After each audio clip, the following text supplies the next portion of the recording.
Good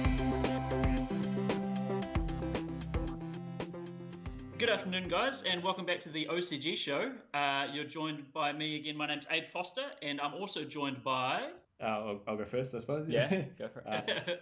Yeah, my name's Mike. I've been here once before. We've got newcomer Mike on the show, filling in for Regan whilst he is gallivanting around Europe. And of course, always Balthazar, just here. We're all back. We've got me and Balthazar still here. I'm quite a long way away from these other guys now. I'm in Auckland, but hopefully everything sounds all good to everyone, and I think we should be good to go from here on in. Yeah, sure. So let's start the show off. I'm going to introduce a new segment, but I think we should just have sort of tales from our lives, because various things have happened in the recent time since we last did a podcast, one of which has taken the world by absolute storm. Did not see this coming.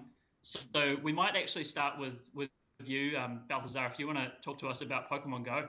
Yeah. As I look out the window now and see a large gathering of people over there and wonder if they have anything to do with it as well. Yeah. You're not playing it, are you? I'm not playing it, no. Yeah. I played it when it first came out, if you can call that playing it, what you do in Pokemon Go. Gave it a crack, and just really became frustrated with what they delivered compared to what initially I believed was coming, i.e., right, Pokemon around the world and, specifically located in geographic regions. And the whole point of it wasn't that you could just sit in your garden and catch all 150. You had to actually travel the world, see some sights and get out there. It was kind of like a traveling companion app. Yeah, I remember we had a conversation about specific airlines being formed for people to go and catch rare Pokemon on the Galapagos Islands and things. Yeah. And that, of course, was not what we got at all. You can, in fact, catch all 150 as long as you go near a grassy area, near a water area, and I don't know. That's it, pretty much. And the other thing that frustrated me was Pokestops resetting every 5 minutes. I think it would be much cooler if when you activated it, that was it. It was done. Maybe you have it so that every day you can go back and spin it to get more Pokeballs or whatever, so you could use it as a resource, but it being, permanently tagged on your map as somewhere you've been, so you can actually see where you've been around the world. Of course, neither of those things happened. It's just a Pokemon spam fest. And the thing that gets me the most is just I can't enjoy my lunchtime walk around the Wellington waterfront anymore. Because, I go out at lunchtime and I just hit this tide of people which aren't really moving. They're just gathered and loitering in specific areas with their phones out, catching Magikarp because it's the waterfront and that's really all that's there. Are these? This is the school holidays, if I'm not much mistaken. There will be a lot of children. Yeah, so I'm pretty sure that's the main thing at the moment, is because it's the holidays, it's a lot of kids, and after a couple of weeks it'll all die down again and I can go back to enjoying my walk. But the launch of Pokemon Go has certainly not sat well with me.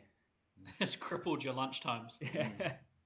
Yeah, it hasn't really affected me because I tend to avoid a lot of people anyway and just Well, you're 100%ing The Witcher as testament to that, Mike. yeah, definitely. We'll get to that a bit later. But I just tend to I work quite late anyway, so go to and from work and don't really bump into many Pokemon trainers, in the bush at night. So yeah, bonus. Wouldn't that be amazing? You're just walking through the bushes and there's someone else just rustling around in there, just looking for. I think that is the hope I still hold for this app, is that when they release the update with battling in it, it is going to be one of those instances where if you get into someone's line of sight walking down the street, they just walk at you in a straight line, like in the Pokemon games, and go, "Hey, time to battle!" And that's that. I still hold hope that will happen. I'm keen to see how they're treating it in Japan, because Japan obviously the number one lovers of Pokemon. It's their thing.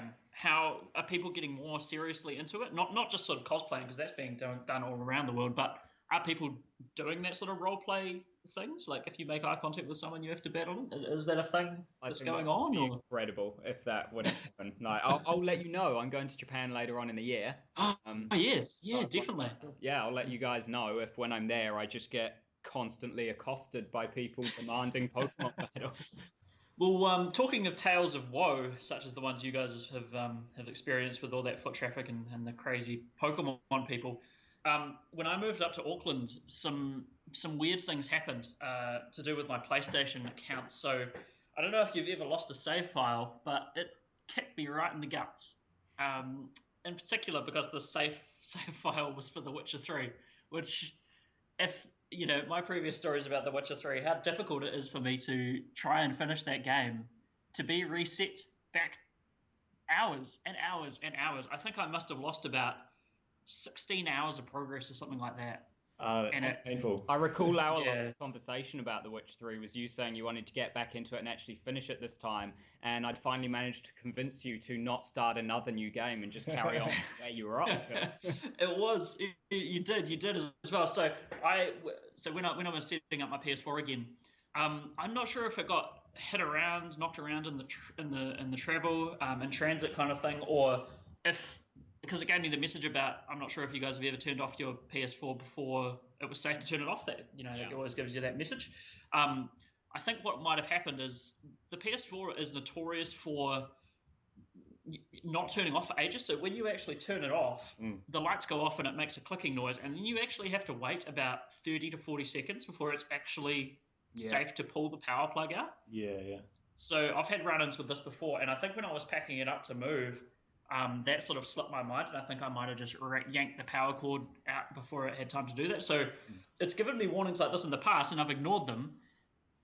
So this time it finally did something, and it completely corrupted pretty much everything. So I have some stuff on the cloud, but I'll tell you what, it didn't save my Witcher 3 file, and I know exactly why now. It was a mystery to me for ages as to why it didn't. But if you don't have PlayStation Plus, which I didn't because the games have been god awful for a long time, it doesn't allow you to use cloud saves. Yeah. Did you guys know that? I didn't know that. I thought that if you didn't have PlayStation Plus, you couldn't have that setting to automatically upload saves to the cloud and you had to manually do it. I didn't know that it just completely removed your ability to save to the cloud. Yeah. Well, I'm not sure about the manual thing because I've never tried to manually upload something to the cloud. I've saved it on local storage and everything like that, but I've never done like manually tried to upload something. But yeah, it just didn't save at all. I had a save on there, but that was from before. I traced it back to when I stopped buying PlayStation Plus, which was which was ages ago. I think it was like last June or something. Yeah. Oh wow. So my save file went back to just after the Tower Full of Mice quest. If you guys remember that one with Kira Metz and yeah. all that sort of nonsense. So yeah, I was literally before Novigrad, which I was just had my head in my hands. I was like, oh my god! And you were up to why? You're up to Skellige, weren't you? I was up to Skellige, but there is a happy ending to the story because after a lot of moping and deciding whether or not to continue playing this game, I sat down and I put the hours in, and now I'm pretty much back up to where I was again. So we're all good. It just took some of me not being a little bitch.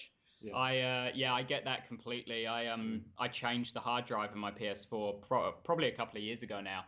I got the Nyko expansion thing, so you can just use full-size PC hard drives in it, and I put like a couple of terabytes in there, and yeah, I backed up all my saves to the cloud before I did it, and what PlayStation didn't tell me at the time, which obviously it's there is a storage limit to how much you can put on the cloud, but what it neglected to tell me was that my number of save files was too large to fit on the cloud, so it actually only uploaded half of them, and it didn't tell me that it didn't upload the other half. So yeah, I completely lost half of my game's save files, just full stop. Like half of my games, I had no saves at all on my new hard drive for them. Right. So yeah, I've been in a similar boat, Yes. and I was exactly the same. I just had to suck it up and just put in the hours again. Yeah, I just spent pretty much the whole day and a little bit of the next day just playing Witcher again, and I just fast forwarding through all the cutscenes, which just felt so wrong. Yeah. Just pressing square on all the cutscenes and skipping them all. It just felt, I was like, I'm playing this for the story, but I've already seen all these. But still, it's like someone spent a lot of time working on these cutscenes, and I'm just skipping them all. Yeah, I think. But yeah, no, it's all's well that ends well, I think. Yeah. I think when I lost my save file of Final Fantasy X a number of years ago, it might have been a bit more painful. So my little brother was playing as well, and he saved over my save game, and I lost about 10 hours. But it was the 10 hours where I'd done some of the hardest parts of the game. Oh Um, no. I don't know if you guys, you might not know, Abe, but do you remember the Chocobo race Yeah. bit where Yeah. you gotta dodge the birds and get Yeah. 0 seconds, or get to the finish in 0 seconds or something? One of the most frustrating parts of the game, and I By had to far. do that all over again. One of those notoriously hard Japanese minigames. Yeah, yeah, um, yeah. Did do it eventually, but I was so pissed off. Man, that is a hell of an annoyance here. So I mean, it's been alright. And on the upside, I do have fiber now, which is just amazing. Like it's a whole new world. I put about 4 things on download, have a whole bunch of stuff downloading on my PC and my PS4 at the same time. Go make a cup of tea, come back, and it's all finished. It's absolutely mental. Nice. It's Really? so good. So I yeah. Speaking of that, so because I had fiber, I there's a really good website. I can't remember what it was called. I linked it through to you, Balthazar, the PlayStation Deals one. Yeah. So yeah, I think it's called PlayStationDeals.com or something. I'll link to it in the show notes. And it notifies you. You can put games on your watch list, and it notifies you when they're on sale on the PlayStation Store. Because I don't know if you guys have ever browsed the deals on the PlayStation Store, either on your PC or on your PS4. But man, it's set out in such an obnoxious, horrible way. Sometimes there's deals that are just hidden, and you don't even know things are on sale. They're just Yeah. some games will just be on sale, and they just won't tell you. Like the UI, the UX is just awful. Like they'd be getting so much more money from me if they just improved that a shit ton. So I signed up to this third party website, chucked a whole bunch of games on my watch list. I had things like Shovel Knight, which I'm still waiting to get a good price on, and Rogue Legacy, and Axiom Verge. So two of the ones that I had on there were Journey, which I've never played, and Soma, which is the sort of Bioshocky indie first-person horror game. And I got both of those, and I got them each for about $8.50. So about $18 in total-ish. And now I've got those 2 games, so I'm gonna finish playing those after I finish playing what I'm playing at the moment. But I want one of you guys to talk about what you've been playing, because I'm really keen, because we haven't spoken in a while actually. Shall I go first? Yeah, go, Mike. Sure. Well, last time I was playing The Witcher 3, so I was in the end of my playthrough, doing the DLC, the Blood and Wine. So I finished that. So I can finally stop talking about Witcher 3 all the time. Yeah. Have you 100%ed both the DLCs? Yeah, got all the trophies for everything, which took a while. Yeah. Did I all can the imagine. exploration, killed all the bandits, and just did everything. But yeah, brilliant game. Yeah, it's been a couple of weeks now, so it's sort of gone from my mind. After that, I played some Doom. Nice. Yep. So you picked this up on sale or anything, or? No, I got it from Mighty Ape actually. The little plug there. Yeah, just decided to give it a go. And they were selling it. You get like a T-shirt, which I'm wearing at the moment. And yeah, absolutely loved it.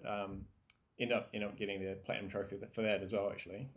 My God, Michael, Mental. you're a platinum fiend. Yeah, I'm sort of turning into one, eh? Yeah, I just took my time with the story, getting all the things as I was doing it, and then. Did you use a guide for the collectibles, or did you just use the built-in like suit upgrades for your map and stuff? Yeah, just use the thing. There was only one which I had to look up, because I was running around trying to find it, and it was a good thing I did look it up without like searching for hours, because it was a stupid thing. Like you have to. There's like a giant skull on the map, and you've got to shoot it in a certain spot with a rocket before the secret will show up. Oh my God. So Okay. I think it was a reference to one of the earlier Doom games, and I've never played those, so I never would have got it.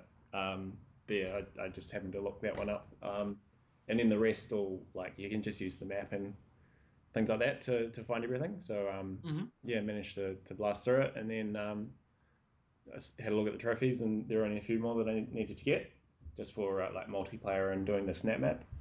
Oh yes, yeah. Yes. I miss those sort of weird, obscure little Easter eggs, like the skull thing that you were talking about. Like games nowadays don't really have those. It's sort of do something on this difficulty or jump 10 times in the same spot or whatever. Yeah, it's not like go here at 6:58 and shoot this thing in the left eye socket. Yeah, I miss not only those things being omitted from games in general, but even when they weren't, in the game.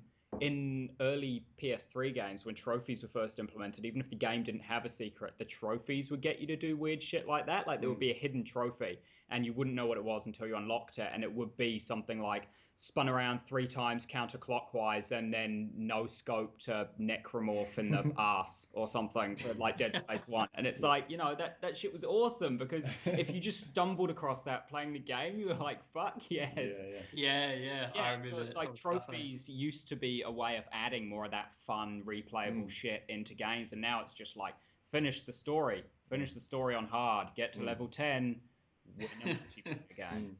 I'll never forget in Halo 4, which is a terrible game, by the way. It's in Halo 4 in the multiplayer, you get an achievement, or you know how you guys have played Halo multiplayer before, I assume. You know how you get the little award things, double kill, triple kill, all that sort of stuff. There's one that you get in Halo 4 for literally being killed while you're reloading. There you go.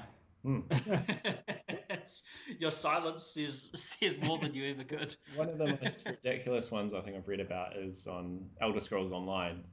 Yeah. I think it's got to do with maybe the world versus world multiplayer component, and so the achievement is become Emperor, and so there can only be one Emperor in the whole Elder Scrolls Online at one time, and I think you have to.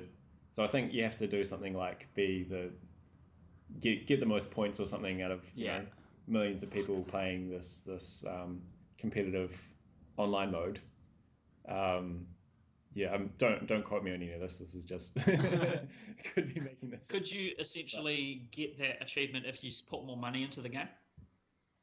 It might help, but you'd need to play it a lot and be the best at the PvP sort of thing. And from what I understand, so it was almost exactly the same thing that kept me from platinuming Fear 2 on PS3. Is that I'm missing one trophy in that game, and it's a multiplayer one, and it's like hit rank 200 or something, which was max rank, and I was like rank 100 and something. And what it doesn't tell you at the time, that you don't find out until you get to like rank 199, or if you just look online ahead of time, is that rank 200 isn't something you can acquire after getting X amount of experience. You need to be rank 199, and then you need to be one of the top 50 players in the world at rank 199, and then it bumps you up to 200. Oh, that's insane. So it's like I had to be one of the 50 best players in the world to platinum that game, so I never platinumed. Because it was an FPS on console, and that's just almost impossible to fucking play with a controller, and I sucked at it. So. Fear 2 as well, not great, if I remember correctly. Not at all. Certainly no Fear 1, which was... No, Fear 1 is one of my favourite FPSs of all time. That's such a good game. All right, let's move on to... sorry, Mike, have you got anything else you've been playing there, man? A couple of things. Just after I finished Doom and The Witcher 3, I was kind of like, now what? Got nothing to play, so I decided to go back and play some older games from a library that needed to be finished. Nice one. Yeah, so Torchlight 2. I'm not sure if you've heard of it, Abe? I have, yeah. I've actually played a little bit of Torchlight because I got it free on something. What was it? I don't know. Someone gave it to me for free, or I got it off something, and I played a wee bit of it. Well-made game, but again, not my sort of game. Yeah. No, that's fair enough. I quite enjoyed it. Just something sort of easygoing, just to, bridge the gap, I suppose. I finished it the other night actually, and didn't get as much out as I thought I would. Thought there was still. I mean, I still could play, go play New Game Plus and sort all these random maps and stuff that you can play. But no, I think that's enough for me. So fair enough. How many hours do you reckon you sunk into that? Because I did try to play it. I did get maybe halfway through years ago when it came out, but I was having trouble with my computer at the time. It couldn't handle Torchlight 2. I know that feel. Beast of a computer, but no, my computer. I think there's a problem with the graphics card. There were two games that that it would glitch out, and I'd just get a pink screen of death, and the computer would restart. And Torchlight 2 was one of them. What was the other? Weird. The other one was Divinity 2. Oh yeah. Yeah. I've heard of that. I have a friend who that's happened to before. The game that wouldn't work on his PC was Fez. Right. Just weird, Sure. like not very graphically demanding. Yeah. Like literally the most pixel art pixel game ever. But I probably spent more time trying to fix the issue than I did actually playing Torchlight 2. That's a shame. And yeah, there's just seemed like there was no fix for it. So I had to give up. But I finished it now. But you enjoyed what you did play, kind of thing. Enjoyed it as original one. Yeah. Oh, the other one cool. I played, was Castlevania, but I might get to that in the news bit, I think, because there's some sort of Castlevania news. So yeah. Oh, interesting. Konami related news. Kind of, but not really. Yeah, we'll get to it. So. I'm very intrigued now. Balthazar, what have you been doing, man? I've been playing a few games. Yep. Funnily enough, as well, none of them really are ones that we've ever talked about in the past. None of them are really new, but they're just not things we've talked about. So that's a new one for us, really. So I've been playing some Pokken Tournament on Wii U. Yes. It's a good game.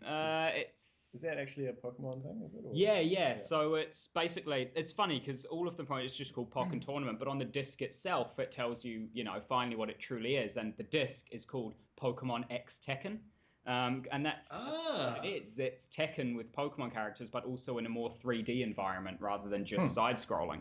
Hang on, so on the disc, do you mean when you put it in? Yeah. It says on the menu, Pokemon Cross Tekken. The art on the disc itself. So when you take the disc out of the case, the disc itself says, the cover picture thing is Pokemon X Tekken.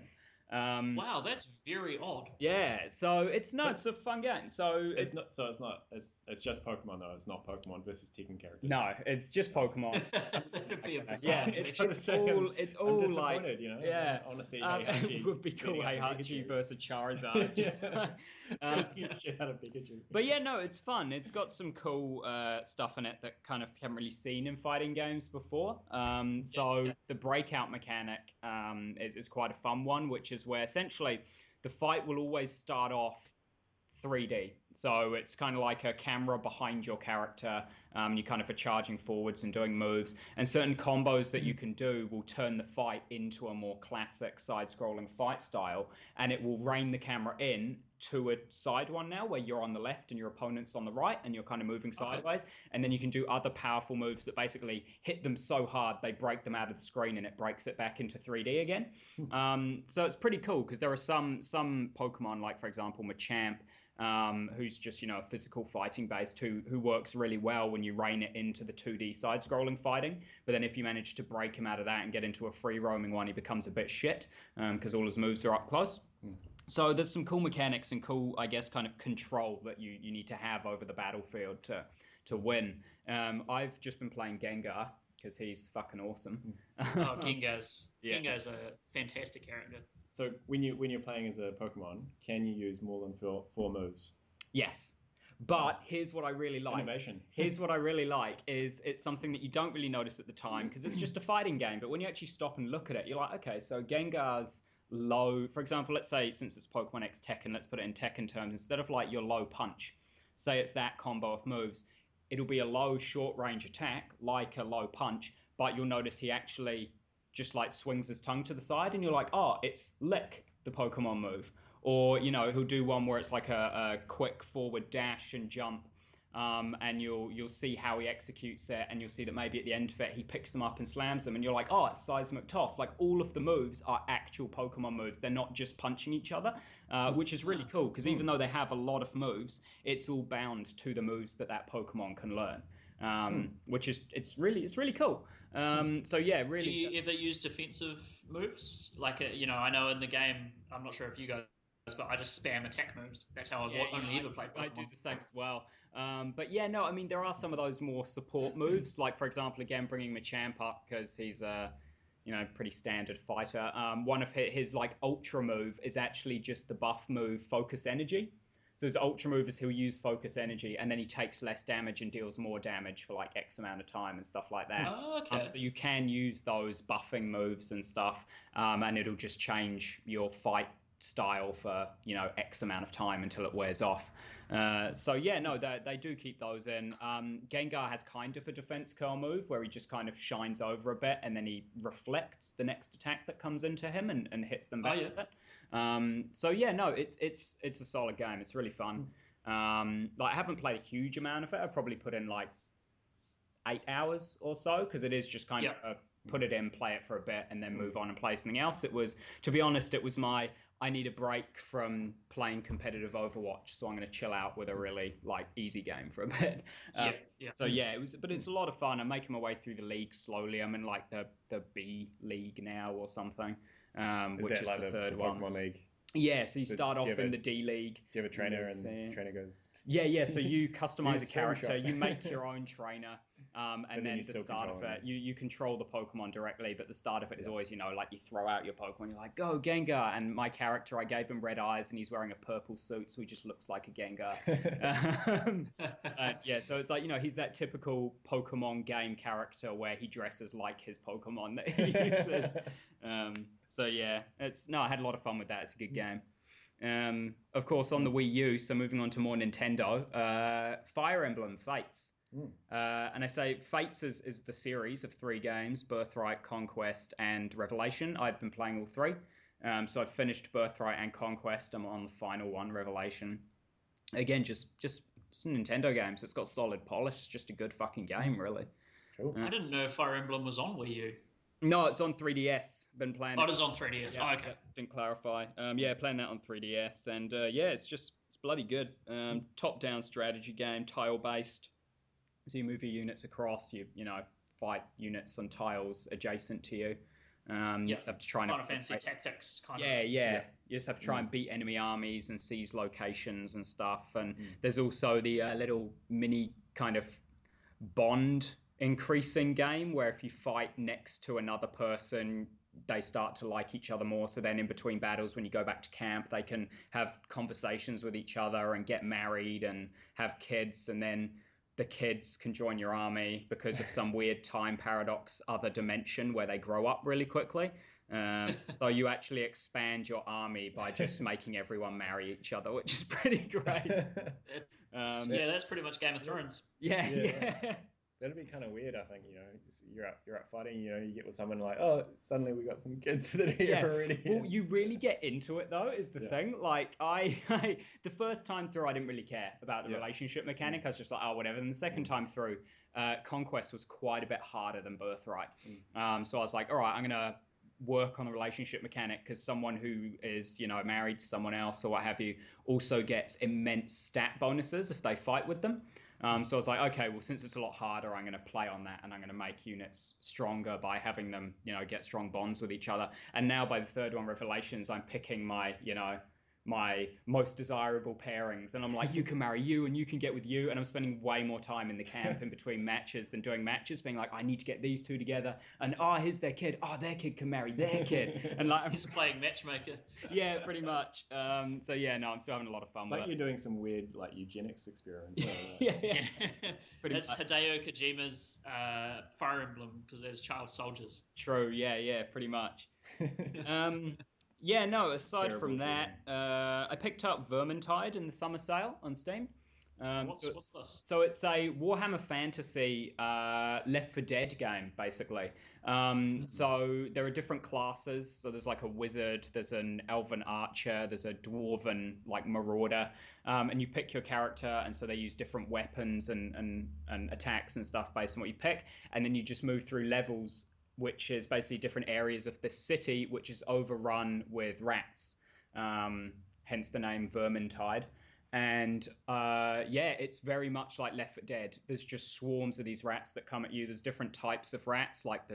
I don't actually know what they're called because I was playing with a friend who had also only played Left 4 Dead and knows a bit about Warhammer 40k, but not Fantasy Warhammer. So we just called them the tank rat, the smoker rat, and we were just calling them the Left 4 Dead special zombie names. But yeah, it's pretty much reskinned Left 4 Dead. But it's got drops and gear. So when you finish a level, you roll dice, and based on what you roll, you get items for characters. And so you do have that kind of progression and feel like you're making your character stronger. Okay. Yeah, it's pretty cool. I learned a bit about Warhammer Fantasy in it, not a lot. I don't even know how canon it is, so I still don't I'm really just know looking much. at it on Wikipedia, and it's called Warhammer End Times Vermintide. So it's a very long title. Yeah, yeah. But yeah, no, it's good fun.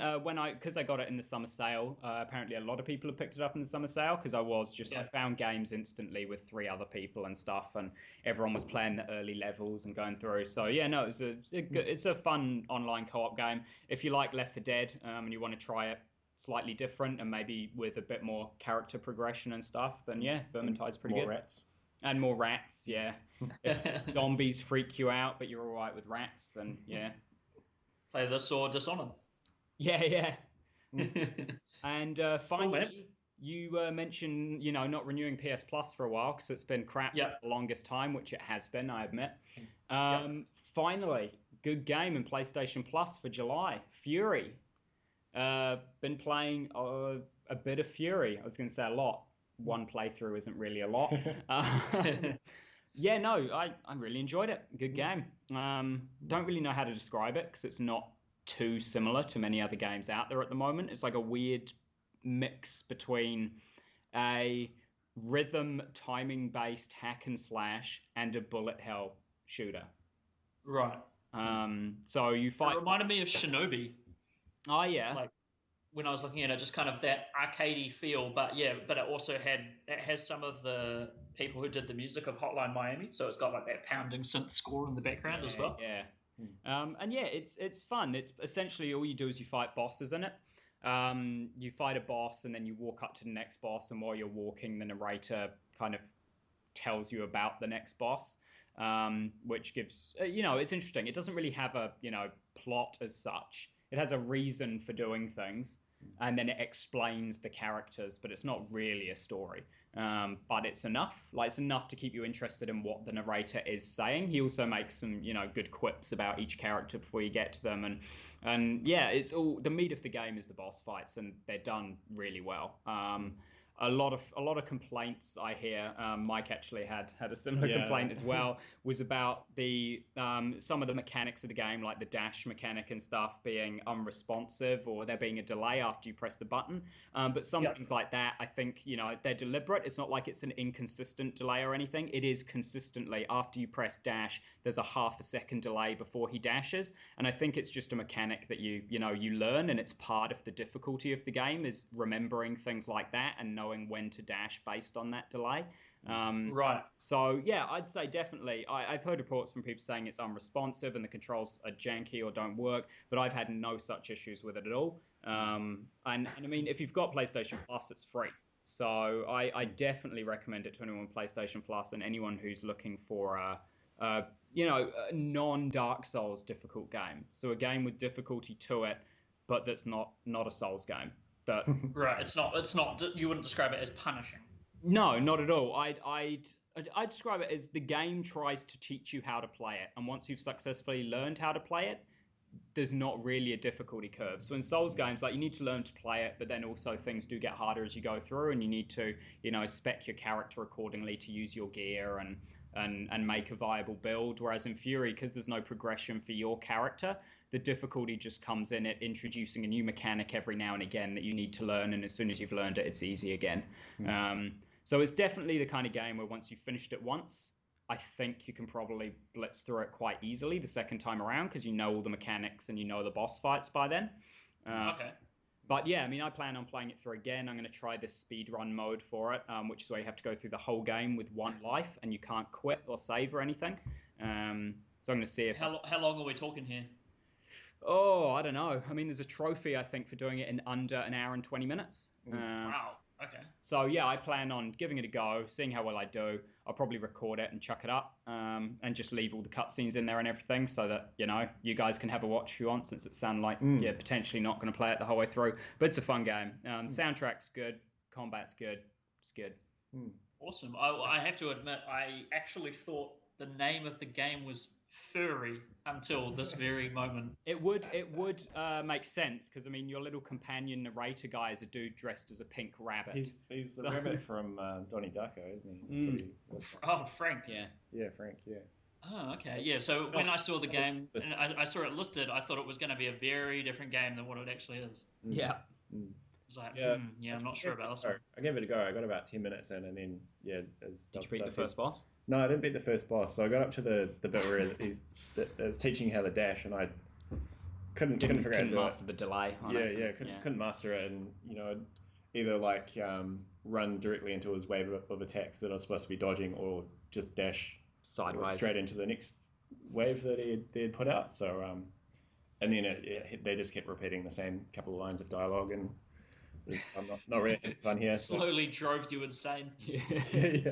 I'd say if you get, I've heard things online. Quit, where people are like, if you get stuck on a specific point, it can be infuriating as hell. Because they will just repeat that same line of dialogue every time you start that segment again. Yeah. And if you lose all your lives, you have to start the whole fight again. So if you're really good at the start and just suck at the end, you just have to replay the start over and over, which you can blitz through in a couple of minutes, only to fail at that final hurdle again, hear the same dialogue again. Yeah, it'd be extremely frustrating if you didn't get it. So I definitely understand the criticisms it's getting. Like I would be in the same boat. But somehow it just clicked with me first time through, and I just played it through pretty quickly and didn't really struggle with it. So I really enjoyed it. Okay, so it's a pick up on PlayStation Plus. I mean, for free, you can't really go wrong. So. Exactly. Yeah, I have no idea what it would normally cost if you don't have PlayStation Plus. So I don't know. I couldn't speak as to whether or not it's worth the price tag. So I have no idea what the price tag is. But while the price tag on PS Plus is free, it's probably I mean, they've had full games on PS Plus before. I've picked them up and I've played through them, and despite there having been those full games before, I would actually say, personally, in terms of value proposition and getting me to try something I probably otherwise would never have tried if it had a price tag attached to it, I think Fury is my pick for best game that's ever been on PS Plus. Wow. Because I've really enjoyed it, and I would never have tried it if it wasn't free on PS Plus. So I think it's the game that I'm most appreciative of having been on PS Plus. Okay. Well, I'll move into what I've been playing, because I've actually got a PS Plus game on there as well that I've been really enjoying, not from this round, but from last month, I think it is.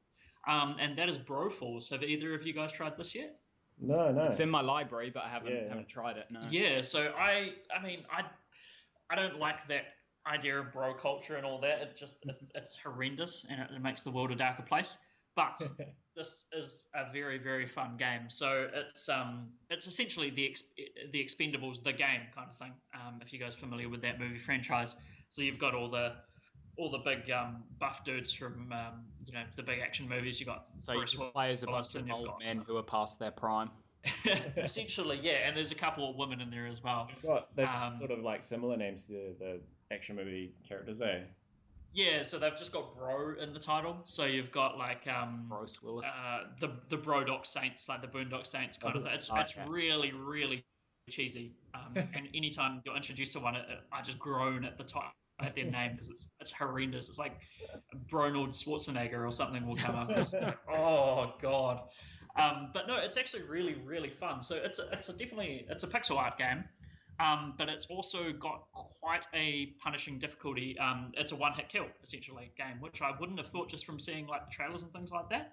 So if you get shot once, you're dead, you're done, unless you're playing with one of the characters, which has two guys instead of one, in which you have two lives, but that's sort of, they each have a special ability, and that's their kind of one. But no, it's really fun. It makes you stop and think and not just kind of be all chaotic like I thought the game would be, just running and gunning.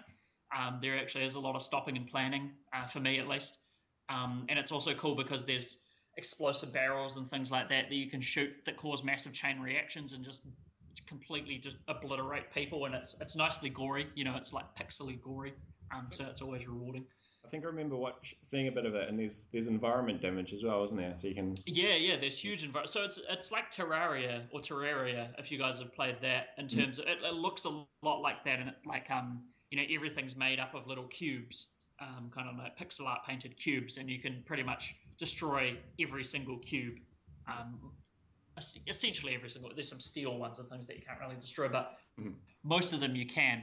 And so it's sort of like an environmental. Yeah, that's part of the tactics of it. Is you can burrow underneath a whole bunch of enemies and then come out and flank them from the other side or something if you want, or just completely blow the shit out of some structure and have it collapse on everyone and kill everyone in a grisly fashion. So there's actually a lot of surprising amount of depth to it. Yeah, it's quite cool, especially with these missions where you are only given one bro, as they call them, and so you only have one life kind of thing.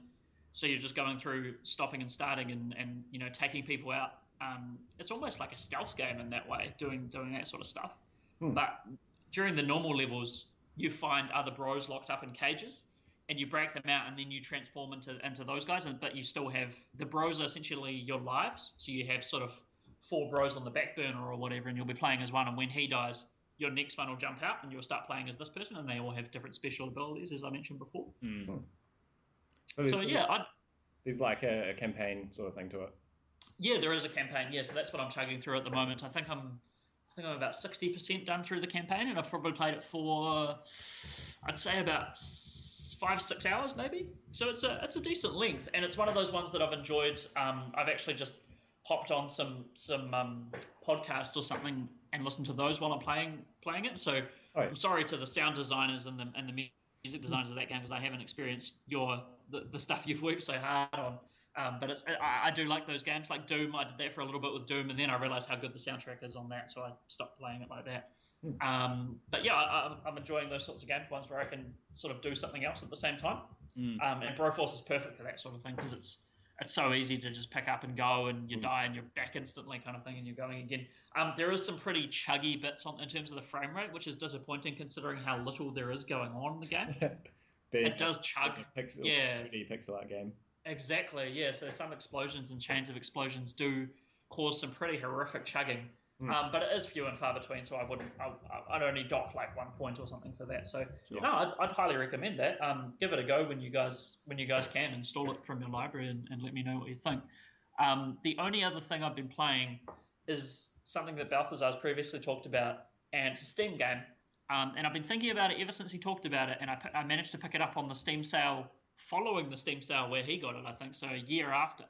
And that is Pony Island. Yeah, boy. So I picked this up for about $2 or $3. And I think I've probably put about similar to Broforce, probably 5 hours or so into it. It's really good. It's a really, really interesting game. It's like nothing I've really ever played before. I love the juxtaposition of the happy sort of the starting of it, where everything's there's butterflies and rainbows, and you're jumping over gates, and there's one mechanic, and that's jump, and you just have to jump over these gates, and then it just turns all satanic, and you end up being like a computer hacker and hacking into the game and giving yourself extra powers and things like that. It's really cool. Yeah, it's it's a lot of fun. I think the best part I've encountered so far is, and I think you did talk about this, Balthazar, actually, is when the guy tells you he fakes a message from a friend on Steam. Yeah. That part has tripped me right out, because I forgot about that until it happened, and then I was like, oh, he talked about this, and it's just really interesting, really meta sort of game, and you just go around on that top-down sort of map, and then you go into each level, and each level is pretty much the same thing. You just shoot things if it's the demonic pony thing, or you jump gates if it's the nice happy pony. But then you sort of hack into the code and give yourself new powers or debilitate the enemies in some way and stuff. And I'm really enjoying it. I think I'll probably have it finished by this afternoon or something and be able to talk more about it. But no, it's awesome. It's a lot of fun, and for $3, can't go wrong. Yeah. Right. So that's pretty much all I've been playing, I think. So we've got a ton of news. So let's move into news. We have the game that I've been waiting for years, ever since Limbo came out. And that is Playdead's Inside, which has come out in the last sort of week, and has just been scoring tens left, right, and center. Really, it's just been doing so well critically. Have you played it already, Abe? I haven't, no, because it's only on Xbox and PC, and I highly doubt my computer will run it to the fullest of its potential. Right. So I don't really want to play it like that. So I'm kind of waiting for them to give up the exclusive Microsoft deal and come to PS4, or I'll pick it up on there. Or just get a good PC. I could get a new PC. I should really get a new PC. We're in the master race. Yeah. Have either of you guys tried tried this out yet? No. I'm definitely interested in it. I think it's going for about $20 at the moment. Yeah, it is. It's about 23 Yeah. bucks or something Well, like that on I Steam. know it's going to be an awesome game. I just think a game, it's probably only going to be about 5 hours or so. Yeah, I'd say so. Yeah. I think I'll wait for the price to go down a little bit. Yeah, I'll tell you what I'm being a bit waiting stingy. for is I'm waiting for the same way that I got Limbo, which was I got it in an indie humble bundle. Oh yeah, nice. So I paid like $20 and got 8 games, and I'm sure at some point they'll put Inside in a humble bundle, so I'll pick it up then. Yeah, And, yeah. I mean, it's not like I'm screwing them over because whenever I buy a humble bundle, I say give 100% of my money to the devs. So I'm still going to be giving it all to them. I just, same as Mike, I don't really feel that like $23 for a 5-hour experience is really going to be worth it for me. Yeah. Yeah, no, that's fair enough. I mean, and wait for that sale to come through. the only reason, they're I would say they're one of my favorite devs. They've only done one game, but I just love Limbo so much. It's like in my top 5 games of all time, and they've done nothing since Limbo, and I've just been waiting and following them and seeing what they're doing. And when they finally did that teaser a couple of years ago at E3, I was just so overjoyed to see something from Playdead, because they're such a mysterious studio. I think they're Danish, actually. I said they were Norwegian previously on a podcast, but I actually think they're Danish. And yeah, they just don't do any. If you go to their website, it's so clean. They've got a thing for Limbo and a thing for Inside, and you click on one, and it has a little bit of like one sentence of information in a trailer, and same for the other. They seem like they're not in the public eye very much, and that's kind of intriguing to me. I like that sort of intrigue and that sort of mystery. So I'm really keen on Inside, and I'll be picking that up as soon as it comes to PS4, or if I get a better PC in the meantime. Probably not, but we'll see. Do we next thing. Oh, sorry. Do we know that it is coming to PS4? No, but I'd give you pretty good odds that it will. Yeah. It's not going to be exclusive. It's not a. Microsoft essentially has bought the timed exclusivity for their platform. It's not a Tomb Raider situation, as far as I know, which was was supposed to be. Yeah, Tomb Raider just makes me angry whenever I talk about that. So we won't go into that. Next thing I want to talk about is BioShock, the collection. Now this surprises no one that this has been announced, because we all knew this was coming, but officially it's here. So it's releasing September 13th. And I'll be picking it up. Are you guys interested at all? Is it 1, 2, and Infinite? It is 1, 2, and Infinite. Yes. Yeah. I've already got them, all the old ones on Steam. I'll think about it. I definitely. I haven't finished any of them. I got halfway through about BioShock, and stopped playing it for some reason, as you do. But yeah, they're definitely games that I want to play. So it would just be a matter if I go back through, play them on Steam on the computer, or get them again on PlayStation. So yeah, I mean PC would probably be the way to go. I would imagine that even with the graphics, the remastered versions, the PC cranked up to the highest would probably look better. Yeah, I think that still look good. So yeah, and Infinite, it swings and roundabouts on Infinite. It had really, really good bits, and then some not so great bits. Overall, I would say it's better than it isn't. So I'd give it like an 8 probably out of 10 or something like that. But Infinite is definitely a good experience to have. So I'd definitely check that one. For me, I love the combat and gameplay of Infinite in the tone and setting of BioShock 1. I mean, I thought where Infinite shone was in stuff like those, those rail slide fight sequences where you're kind of zipping around behind enemies and trying to get to that perfect vantage point and get the advantage from your ability to move through the environment and everything. In 1 and 2, you didn't have. It was really just pick the right loadout, your best gun, and your best, what was it? Your bio powers. I forget what they're called. Plasmids. Yeah, and just go hard. And I preferred that kind of. It wasn't really a tactical layer, but just that slightly better or more strategic element of combat in Infinite that was provided by the terrain traversal. So I think for me, like, the collection is a pass because I already still have I've got 1, 2, and Infinite on Steam, and I can run them all at max graphics perfectly fine. So the collection will be a pass for me. But just talking about BioShock in general, the next thing I'd love to see would be the what I would consider the best Bioshock combat experience from Infinite combined with the best tone and setting experience, which was the original Bioshock. Yeah, unfortunately, Irrational disbanded. The studio doesn't actually Yeah. exist anymore, so I'm not sure if we'll ever get any new Bioshocks. I think the only reason we're getting the collection is because 2K, Take-Two owns 2K, and they obviously want to make more money, so they're going to do what they can to milk it. But I'm not sure about any new experiences because Ken Levine, I think, has moved on to new projects as well. Well, we've got We Happy Few to look forward to, which looks like it's really reminiscent of the original Bioshock and System Shock. So yeah, definitely spiritual successor to those games. That looks really good. Yeah, but speaking of collections, there is also the Batman Return to Arkham collection. Now, when I wrote this down, it had been postponed indefinitely. Was the message that was released, which was very worrying to hear. Unfortunately, it doesn't sound like the devs. I don't think they've done much stuff in the past, and I think they probably bit off more than they can chew with this one, without realizing it. So when I talk about it now, it actually does have another release date. I can't remember off the top of my head when it is, but it's later in the year. It's like November or something like that, I think. So it's back, but a bit worried about this one. I mean, did you guys see the backlash when that footage got released and everyone's like, oh, it didn't even look that good?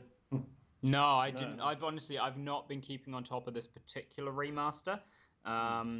Does it include Origins or is it just Asylum, City, and Night? It's just the Rocksteady ones, yeah.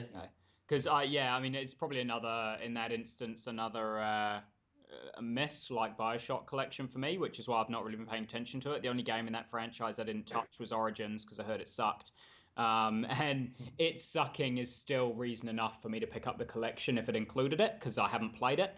But I've played the other three to death, and I still own all three of them on, crossed between PS3 and PS4, and I still have both the PS3 and PS4. So I'm not someone who just picks up a remastered game on a whim just because it's there. I will pick it up if it has something I missed out on originally, like how Last of Us came with the DLC. That I never got originally on PS3 and stuff like that. So if this one doesn't include Origins, I'm not interested because I can still play the previous games. And it sounds like they're not doing a hell of a lot graphically to polish it or anything. So it sounds like I'm not going to be getting a different experience to just keeping my PS3 copies. No, I can definitely see that. I think if they do release new footage, which I think is what's going to happen, they're going to pull their socks up and do a bit of a better job on the textures and things like that. And it does look considerably better than the previous ones. I think I will pick it up just because I own Arkham City on Xbox 360 and Arkham Knight on PS4. So I'd love to have them all in a collection on just the one disc and the one and you platform. don't have Asylum, which still, in my opinion, was the best one.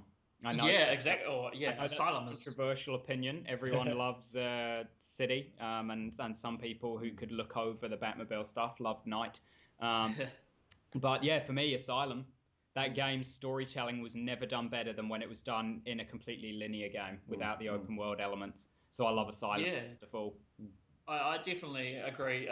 I mean, Asylum was a phenomenal experience. The Scarecrow bits in that game are things that I'll never forget. How they implemented the Scarecrow. Mike, have you played through all the Rocksteady Batmans? Yeah, all the Rocksteady ones. I haven't played Origins.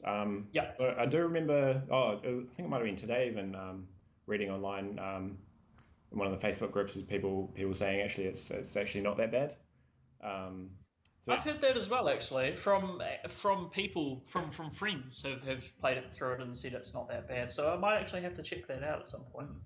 Yeah, I'm just wondering with this remastered one because the Arkham City Arkham Knight didn't get re-released on PC, did it? No, I don't believe. No, they launch and then they just refunded everyone on Steam and called it. Yeah. Because there were just too many issues there, so I'm wondering if that's got anything to do with him pushing the release date back. I mean, it definitely could do. They, if they released it again and that happened again, that's the end of that studio. They're done. Like, there's not much you can do. I would assume that Rocksteady is overseeing the remaster. I don't actually know, but I would assume they were. Like, it's their baby, and they don't want someone else to just completely destroy all that goodwill they've built up with these fantastic games. Just suddenly noticed that they actually took it completely under their own wing, re-released it, and they just they reskinned Batman to Superman, and all of the villains to Superman villains, and slapped their own name on it. It's Superman Return to Metropolis, and selling it as their own game. Superman, that leaves such a bad taste in my mouth. I recently watched Batman v Superman. I watched it last night. Oh, Wow, what a movie that is. And I say movie in the loosest of terms. It's oh wow, yeah. This is not a movie podcast, so I won't talk about it. But it's an absolute pile of shit. That movie, it's so bad. Anyway, we'll move on. We've also got. Did you guys see the controversy regarding Campo Santo, the Firewatch guys, and Ford, the motor company, stealing their art assets? Yeah, I checked out the image that you linked through, and it's definitely very questionable. So they completely just stole their art assets. Like, this is bizarre. It's like Uncharted 4 stole that thing from Assassin's Creed. Yeah. The painting and the trailer. Like, there's been devs stealing from devs, but a motoring company stealing from game devs? I don't think that's happened before. That's very, very odd. That's like, Time Warner or something stealing from an indie dev as well. So, stealing from Playdead. Like, that's just bizarre. It's, to me, it's Ford not understanding either audience, not understanding their own audience. So, just chucking this out without really thinking about it too much. And also not understanding the audience of the source material they stole, and not realizing that it's a community that lives online, therefore is going to see this and immediately know what it is. Whoa. It's just, it's so... Sorry, I'm just looking at the picture now. So. It's so bizarre. I just don't understand how they thought they could get away with it. If I'd been like browsing a website and that had popped up, and like I just would have thought, oh yeah, that's a Firewatch. Yeah, Firewatch. Sorry. Like ad or something. So it's only you guys really saying, oh yeah, this is a Ford ad. It's absolutely bizarre. It's like the exact backdrop that the Campo Santo guys had on their website, and the art assets from Firewatch. It's a very strange move, and I'm hopefully someone got a slap on the wrist for that at Ford. I mean, it's not, there's different IP issues in different countries, and this isn't China where you can kind of just use everyone else's IP. It's the state. I don't think it works like that in the States. It screams like a guy who had a deadline to get it done, didn't realize he was meant to get it done, and 10 minutes before it was due was just like, oh shit. So he just jumped on Google, grabbed something, put some text on it, done. Unfortunately, plagiarism has real life consequences outside of high school, and he hasn't quite realized that yet. But very strange. I'm going to be keeping my eye on that to see. I don't think they are pressing charges at the moment, Campo Santo, which is another bizarre move, because I thought they definitely would. But maybe Ford, massive company, they're obviously going to have a pretty good legal team, so maybe it's just not worth it or something. But, maybe they've already bought their silence. Maybe we'll see like a massive game from Campo Santo next, because Ford gave them like millions and millions of dollars as a payout. Yeah. Be amazing, but very, very odd. Next thing is Nintendo releasing the tiny NES console with 30 inbuilt games. I love this too. It's really cool. I'm definitely going to be picking one up. I think it's $120 on Mighty 8. Definitely going to be grabbing one. Looking at the games list on it, it's a fucking solid lineup. It's pretty much the most iconic 30 NES titles. So with this, one thing I didn't get, you plug it into your TV, do you? Yeah, so it's HDMI port, so you just plug it in. And it's got little ports on the front that are like for new, basically they're classic NES controllers, but with a different input, like plug in to the front. And just the 30 games built into it. It looks amazing. It looks incredible. I'm not sure whether I want that truly classic experience with it or not. Like, I'm not sure if I want it to have longer cords on the controllers, so it's more like modern, stuff, and you can sit back on the couch. Or if I want it to replicate that, much too short to actually be a comfortable gaming experience cord on the controller. So I need to sit cross-legged in front of the TV to play it. Like, I'm not quite sure yet, which I hope it has, but I'm pumped for it either way. I think it's really cool. I want to go out and get a CRT television just to recreate the whole thing. You might need some old backwards compatible connections for that. Yeah, HDMI True. to SCART. RCA. Oh yeah, no, to be UHF or something like that. Yeah. RF adapter. Yeah. But no, I think it's great as well. It's even just a cool little thing it's just a cool little ornament to have on your coffee table or something. Yeah. It's just a great, awesome. Like, you can obviously, it's Nintendo, so the amount of detail and the attention to detail is so good. And like the amiibos, like, it's just amazing. And so it'll only just play those 30 inbuilt games, won't it? Yeah. I believe so. Like it's far too small to have a cartridge. It looks. Imagine if they released these tiny cartridges. Yeah. It would be kind of cool if it did, if they just re-released cartridges in like Game Boy Advanced size, because those would fit in it, and then you could get more. But no, definitely for what it is, for the price point as well. I think it's incredible. Yeah. No, I think so. All three of us going to be picking one up. I'll think about it. Yeah. It's definitely a yes for me. Yeah. Probably it's just a cool little piece of history, and I'm looking forward to having it sitting on top of my original NES. Yeah, and I mean, that's the thing as well, is for me, it is, like you said, it is the ornamental purpose behind it, kind of, because I could get 30 of the games that are on it on my Wii U, on the Virtual Console. So it's like, I don't need to get it to play those games. I would just love to be able to play those games on a little NES with little NES controllers and everything. Like, it's just, it's a separate experience, and I'm happy to pay the amount they're asking for it. So yeah, absolutely. And then on the Nintendo topic as well, did you guys see that Nintendo partnered with Converse and released Nintendo Chuck Taylors? I did not, but I'm going to go buy some. There's a couple of prints. One has just sort of the NES controller replicated a whole bunch of times on it, and I think it looks great. And I'm keen as to buy some as well. As long as they're not the Chuck 2 brand and have those shoelaces that just come stay tied for 5 seconds. You know what? On an aside, we're a gaming podcast, but let's talk shoes for a minute. I got some new shoes recently because after our archery / knife throwing event that we had last year, and I accidentally both shot myself in the foot with a bow and dropped a knife on my foot. I tore my Chuck Taylor 2.0s up. Like, they just slowly, the holes got bigger and bigger.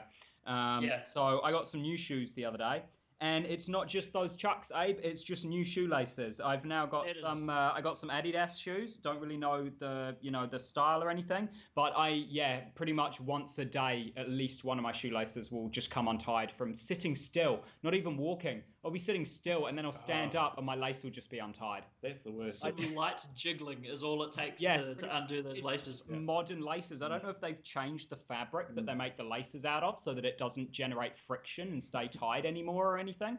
But I think they've done something. Should we start talking about shoelace knots? I mean, I could double knot my shoelaces, but I take my shoes off too much throughout the day to go through that hassle every time. So. Yeah. It's a pain in the ass. It's such a simple thing, and it's unbelievably annoying. So what I've done recently with my Chuck 2s is I've ditched those laces. I've removed those laces and I binned them. I did a sacrificial burning, and I got rid of them. They were awful laces. So I bought some laces before I left Wellington. I went to that Asian shop in the middle of town that just sells everything under the sun. Oh yeah. And I bought some shoelaces from there, just some white shoelaces. And they're amazing. They're fine. They're perfect. I can't believe they released those shoelaces that are coated in this horrible polyurethane waterproof crap. It just makes it so your shoelaces come untied every 10 minutes for no reason. It made me so angry. I'm glad to be rid of them. Yeah. So maybe that's where... Just go, after the podcast. Expensive Adidas shoes with some cheap, what's it called? Yeah. Cheap to you or too cheap or whatever. I might just go laces there after the podcast and just grab a set of laces. It's worth it, man. It'll improve your quality of life considerably. Nice. I noticed yesterday, I was out in town for a dinner, and 3 times while eating dinner, my shoelaces came untied. Like, how the fuck does this even happen? My feet are under the table, completely still. Nobody has been leaning under the table this whole dinner. No one's been undoing my laces. How are they coming undone? And you can't put your headphones in your pocket without them becoming all tied up into it. Yeah. Oh, God, it's the worst. It's just one of those enigmas we'll never That's what understand. Maybe they should start making shoelaces out of headphone cords. Genius. Never come untied.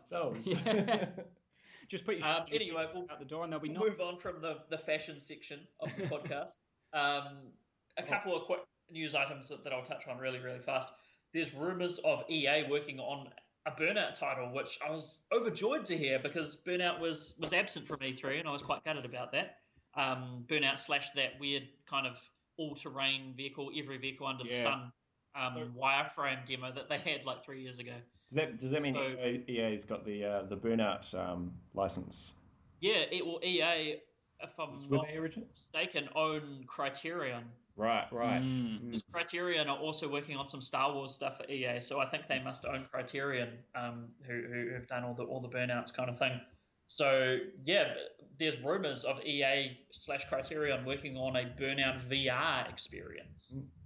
I don't know about you guys, but I've never wanted to be first party to a car crash. Yeah, no, I was thinking when you said it, I was like, I mean, on the one hand, driving through explosions would be really cool, but driving and then being the explosion, I'm not too sure how that would go down. They could take it one way and just make it as horrific as possible, and you just lie there in the wreckage for and you you're looking around yourself, and you've got a toggle to go into kind of X-ray mode, and you see all your broken bones and everything.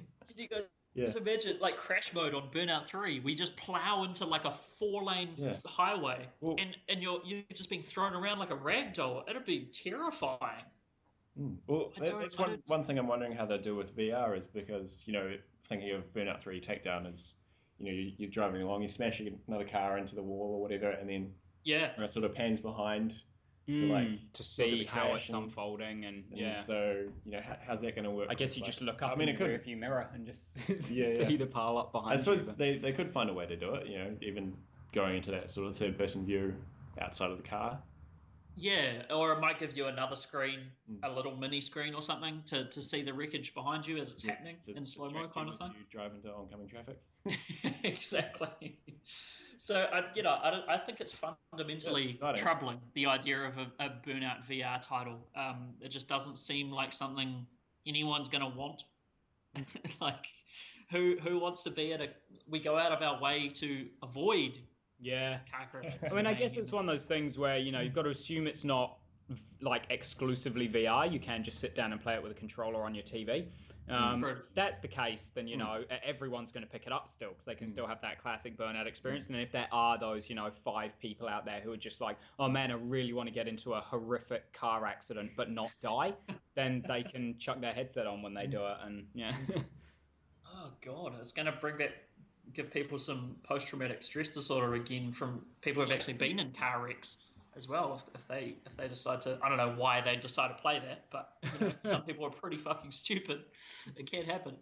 So that's about odd. I'll keep my eye on that. It is just a rumor again. Need to reiterate that. So there's nothing confirmed on that front, but strange. Balthazar, the last item on our news agenda. I think you might have added this one. Yeah. So this is a bit old news now. It's not new news. But a while ago there was all this news of G2A offering royalty payments to game devs. So essentially, for people out there who don't know, G2A are a site that you can buy game keys from, and you can buy cheap game keys. So we're talking like cheaper than Steam sales.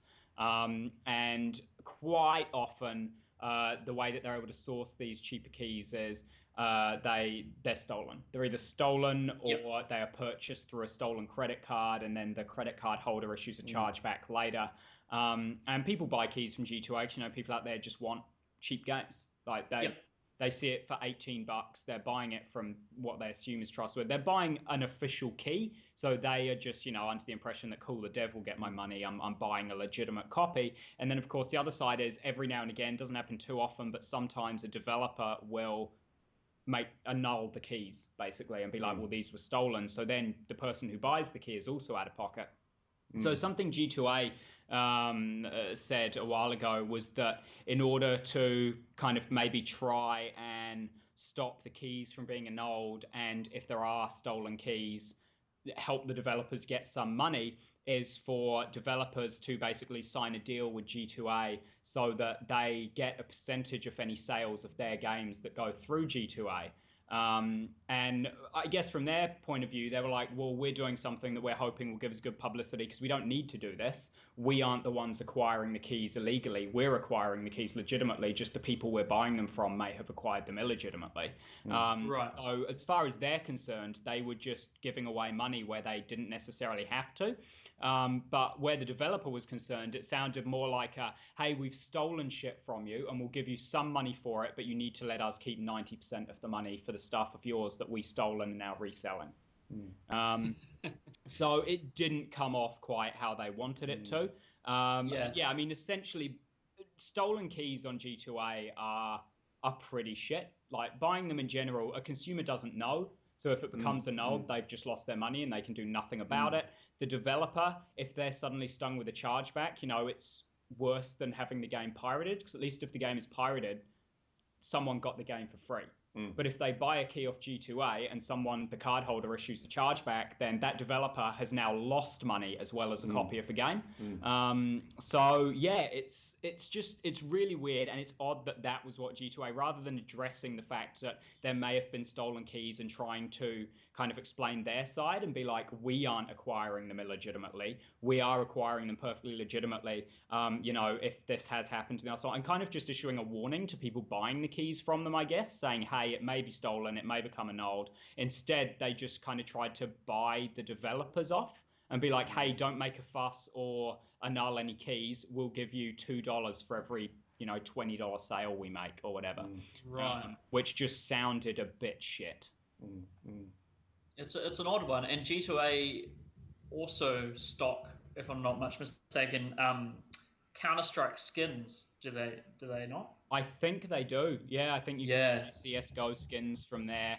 And yeah, again, there was that thing. Do you guys know much about that CS:GO lottery thing? Yeah, that's what I was going to talk about. Yeah, have you guys done research into this? Yeah, I mean, not really. I read some stuff about it, and I was just like, that sounds like just fucking retarded, to be honest. Like, that these in quotation marks, prominent YouTubers, I'm not in the CSGO community, so I don't actually know how big they are, but effectively these YouTubers with a big following of people who trust them as a legitimate source of CSGO entertainment and news, running a system behind the scenes to effectively con people out of skins and then potentially selling those skins to G2A. So they make a profit, even more of a profit of it, other than the skins themselves, and then G2A is able to make a profit as well. It's just it's ridiculous. It's terrible behavior. I've been watching quite a few videos and doing quite a bit of research into this, and that's some real shady stuff going on there.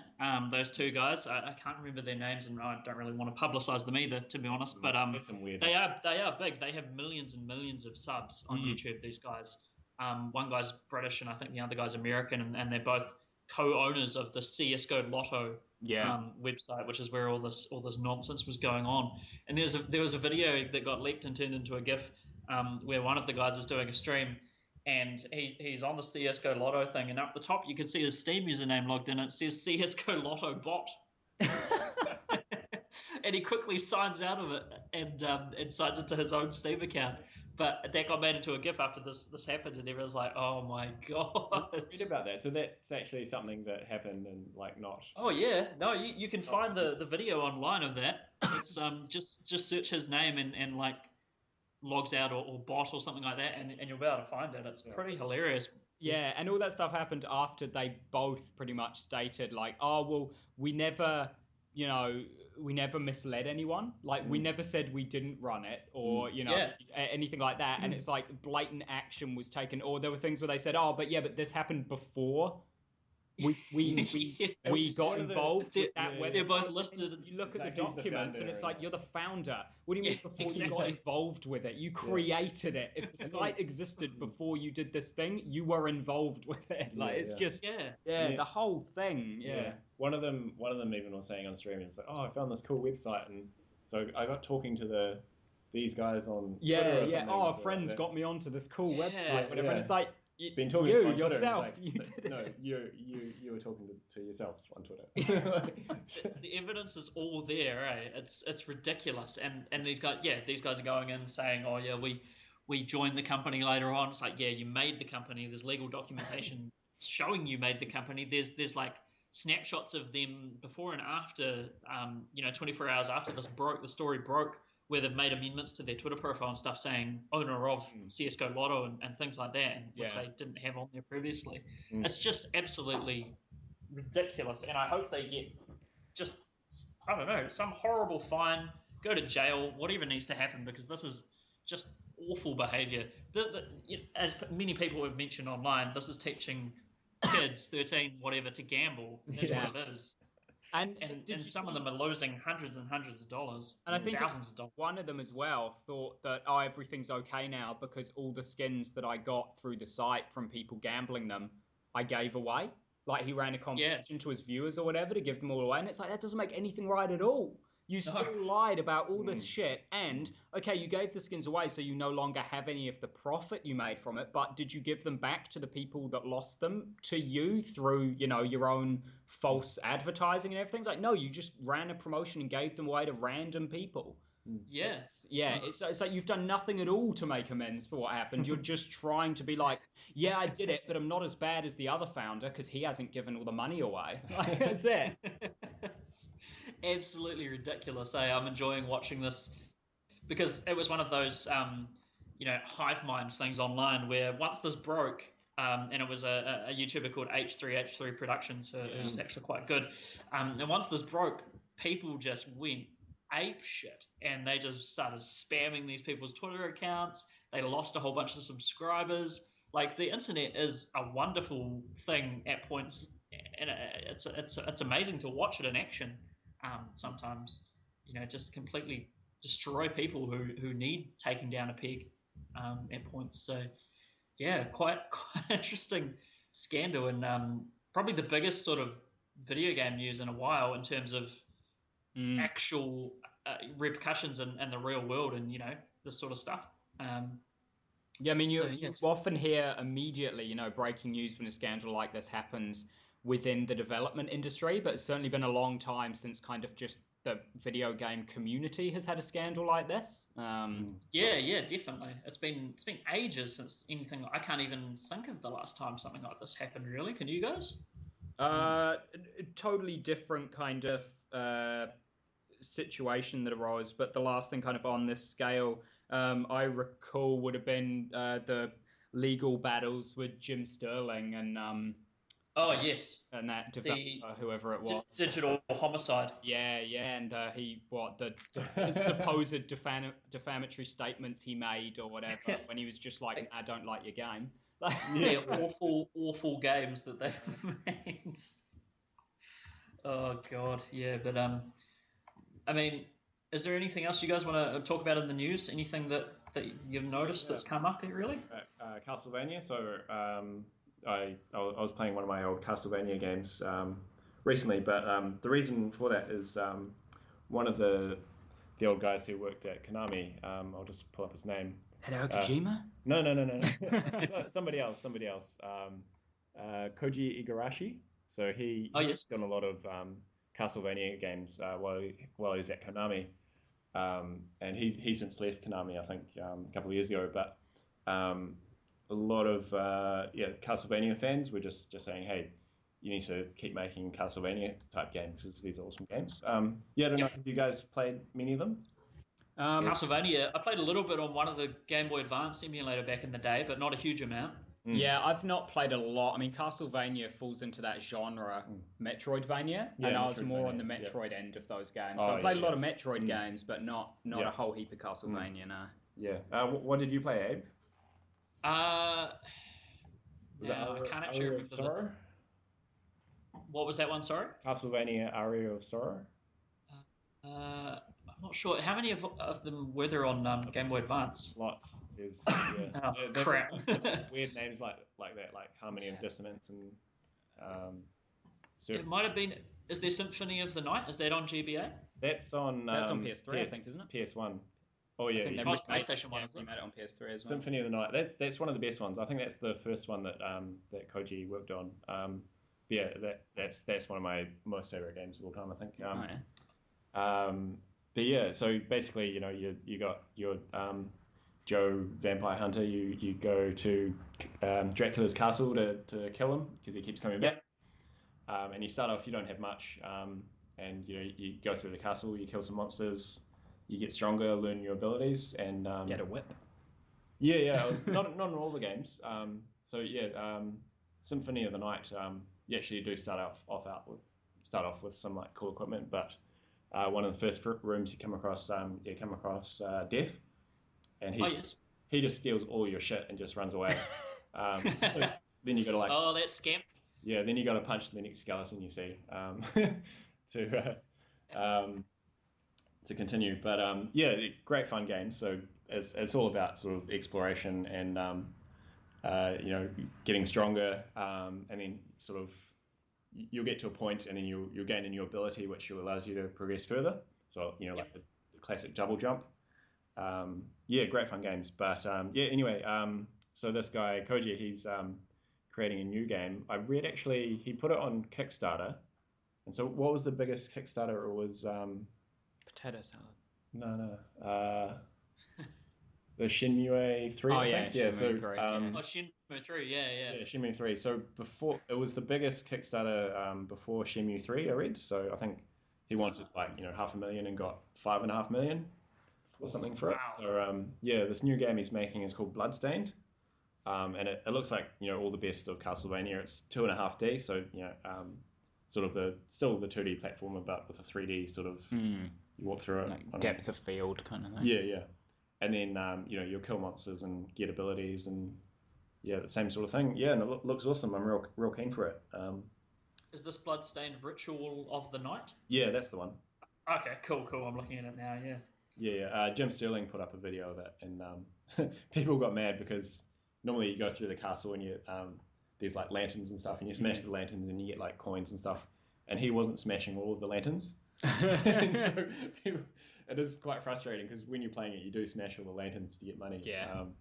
And him just playing the demo. So he did a follow-up video. It's quite funny. But yeah, no, looking forward to it. But yeah, because of that, I went and played one on the DS, Order of Ecclesia, which was actually quite difficult. But yeah, managed to finish that off. So yeah, good fun. Nice one. Awesome, Mike. So that was Bloodstained. And who's the developer? What's the name of the studio this guy works at now? Oh, Deep Silver. So I think. Deep Silver. Yeah. Actually, what have they done? I'm not... Were they Dead Island? They're the publishers of Dead Island. The devs of Dead Island were Techland. Ah, yeah. Deep Silver. I'm not sure if they've developed anything before. I think I know they published the new Homefront, which was not right. No, Revolution. No, definitely not. Mighty Number 9. There we go. Also, that's not another good. But here you go. You want some good ones? The Metro series. Oh yeah. That was good. The original Telltale games, the Back to the Future. I've heard those aren't very good, but yeah, go on. One because it was free. Also, Killer is Dead, which was a obscure PS3 game by, I don't actually recall who by, but I really enjoyed it because it was just one of those weird fucking Japanese games. Yeah, no, I mean, they're mostly acclaimed as publishers, so. Okay. Oh, that's interesting. We'll have to... Oh, Stalker. They did Stalker. Oh, Shadow of Chernobyl. Yeah, which I enjoyed that one. That was a good one. So Stalker and Metro, basically everything good they do is typically sort of Russian Fallout Waste related. So, yeah. Well, hopefully there'll be some sort of references or something like that in that Castlevania game to some sort of Russian apocalypse. But yeah, no, that's all the news I think we've got. Is there anything else you guys want to touch on in terms of discussions in general? Or I think we're how long are we going at the moment? I think we're running fairly long, so yeah, might want to move to final discussion points. Yeah, we should probably wrap things up. I mean, the only thing that came to mind for me was the idea of vicarious enjoyment in games. Are there any games that you guys have either played or not played, games to which you enjoy just watching people play more than actually playing them, or games that you just enjoy watching people play in general? Interesting. I was thinking about this, and usually it's just been I'll watch someone playing a game if it's a game that I really want to play but can't for some reason. Right.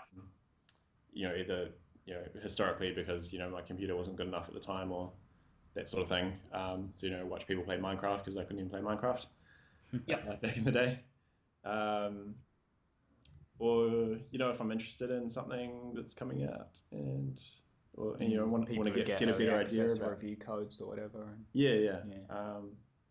But yeah, I don't know. These days with the games that I play, like not too much because I'm kind of more of the thing. I don't want spoilers. Want to have my own experience with it. Yeah. So it would depend on the game. I can't really think of any sort of good examples, but I've got one, and it's the only one that I watch, full stop, and I don't actively watch it. I should point out it's like every now and again, and by now and again I mean like pretty much for 1 or 2 weeks out of the year, related to when a new expansion drops, and that's I quite enjoy watching the new end game raid content added when a new World of Warcraft expansion drops. Okay. That's because obviously I'm big into MMOs in general, but World of Warcraft is one that I fell out of so long ago. Shortly after the release of Burning Crusade, I just did not enjoy it anymore. And it was because around that time, endgame content was still quite turbulent. They hadn't really fallen into, how they were going to do it anymore. And by the time they actually did fix it again, kind of 2 expansions later, I was so far behind. I was just like, there's no point. I'm never going to actually catch up, or it's going to take so much work that's going to feel like work, not fun, that I'm just gone. And I never went back to the game. But I am still interested, with it still being pretty much, the biggest MMO in history ever. I'm still interested in seeing how it tracks along. So whenever a new expansion drops, typically like 2 weeks to a month after it's come out, I'll just have a look on Twitch, see some people streaming the like end game raid content, and just see what it is, see what's going on with it. Okay, that's interesting because I don't really watch Let's Plays generally unless it's something that I'm kind of interested in, but I probably don't want to play. Yeah. Interactive story experiences and things like that. But I do enjoy watching other people play. People in my house or whatever playing games that I really enjoy or have previously enjoyed in the past. Like I enjoyed watching previous flatmates playing The Last of Us. Until Dawn, I played with another flatmate as well, and just loving watching people's have different experiences than I did, or sometimes similar experiences than I did with games that I really enjoy. So you don't get that frustration where you're just sort of thinking like, no, just go over there, just no. Oh, what are you doing? there's always a little bit of that, and it's hard to not tell people, ruin their experience kind of thing. Yeah. But no, I just love seeing how people approach things differently than I do. But in terms of these experiences, like Until Dawn was a great one because the decisions that this other person made that I was playing with were just so different than what I chose. It's just really rewarding experience for me just seeing these sorts of things and seeing people have these moments of awe, or when they're playing Uncharted, or Uncharted 2 and the train sequence when that first came out, when you realize that you can actually play the game. I remember watching I think it was my brother's friend or something like that have the similar thing to me, where he was just waiting for the game to start and was like, oh, this is the game. And holy crap, this looks amazing. Fail because he took too long to Yeah. But I actually get a lot of enjoyment out of just watching people play. So I should like Let's Plays a lot more than I do. I think I get enjoyment out of watching people I know play games as opposed to just random dudes online, unless obviously you subscribe to their channel and you know them almost like a friend kind of thing. But I really do enjoy that. So it's a bit of a strange relationship, but I get some vicarious enjoyment out of just watching people around me and enjoy these games as much as or almost as much as I have, because I always enjoy them more. Yeah. But it's a bit of. I was just thinking as well. StarCraft 2 is a good one to watch, I think. Oh, okay, interesting. Is that people you're watching Let's Plays and things like that, or? Well, I not so much at the moment, but or one thing I did quite enjoy is he doesn't do it anymore is Husky. Right. He yeah, good commentator I reckon, but he would do what he called Bronze League Heroes. So he's really good at the game. He knows all about the game and stuff, but he's watching these really low level players play against each other, and it's quite fun. It's quite amusing because he just gets real frustrated. He's just what are you doing? You just need to go over here. Like, you know where his building is. Just attack this one building that he's got left, and you'll win the match. And you're just chasing these other things across the screen. And yeah, he just makes a lot of fun of the players. It's really funny. But yeah, unfortunately, he doesn't do them anymore. But yeah, quite entertaining to watch. Okay. Mm. So that's a RTS, right? Yeah. I mean, probably you might need to play a bit of StarCraft to know what's going on. Because because I was watching it before I even started playing StarCraft. It was still quite enjoyable, but I was kind of like, no idea what's going on. But yeah, no, it's good fun. So. Awesome.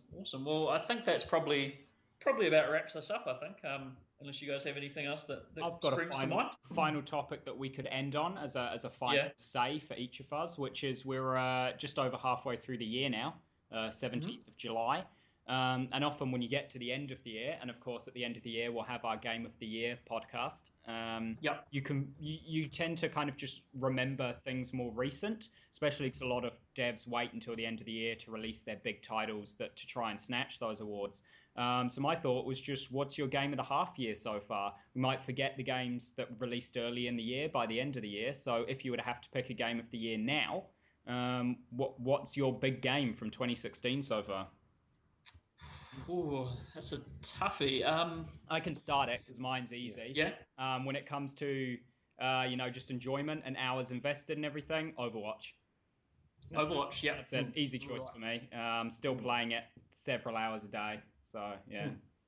I'm just trying to think. I'm gonna say Doom because other than that, it feels like I've been playing The Witcher 3 for the whole year. Yeah. What else has come out this year? I'm just trying to think. So. I would, for me, to be Uncharted 4.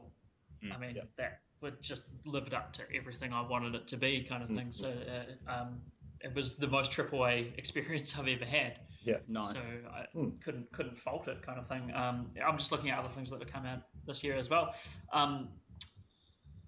Ratchet and Clank, really good. That'll probably be up there. Let's see what else have we got here.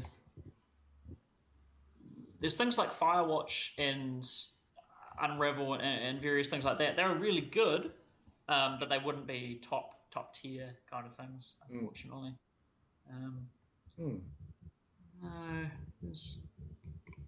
I'd probably say Uncharted 4 for me. Nice. There's nothing else that really springs to mind. Yeah. The indies. What was that, Mike? I'll stick with Doom.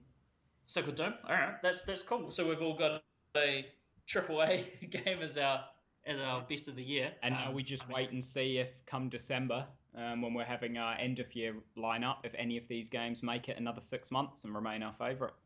This is true.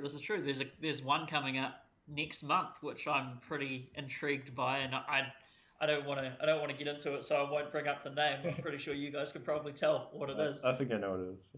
Yeah. Early August. After a wee delay there, but that's either going to be. I think that game's either going to be really freaking good or really freaking bad. So we'll have to see. Personally, I think it'll get like 70 or something like that. Yeah. 70 on Metacritic, you reckon? Yeah, but probably because of mixed reviews. So people say it's really good, and the haters.